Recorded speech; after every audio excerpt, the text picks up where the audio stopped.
السلام عليكم. لا تنسوا الاعجاب بالفيديو والاشتراك في القناة تشجيعا لنا لنستمر بنشر المزيد إن شاء الله. أكد وليد الركراكي المدرب الوطني للمنتخب المغربي بأن اختيار كيليان امبابي لتمثيل منتخب فرنسا هو أمر واقعي، على الرغم من أنه كان بوسعه اللعب لمنتخب الجزائر أو الكاميرون بحكم الجنسية الأصلية لوالديه وفق ما نقلته تقارير إعلامية.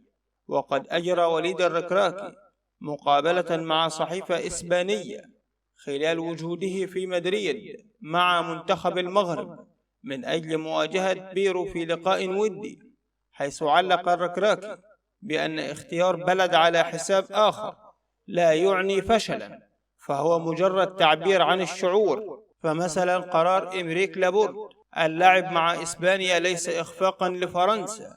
وأضاف الركراكي أيضا بأنه لماذا لم يلعب مبابي مع الكاميرون أو الجزائر واختار فرنسا، لأنه من الطبيعي أن يختار الشخص البلد الذي تربى ونشأ فيه. وتابع وليد الركراكي إلى أن اجتماعه باللاعب إبراهيم دياز الذي بإمكانه اللعب للمغرب أو إسبانيا، قائلا هو سيبلغ من العمر 23 عاما، وطلبت منه أن يقرر إما اللعب للمغرب أو إسبانيا، لكنه فضل تمثيل المنتخب الإسباني على المغرب. وفي الأخير شكرا لكم والسلام عليكم ورحمة الله وبركاته.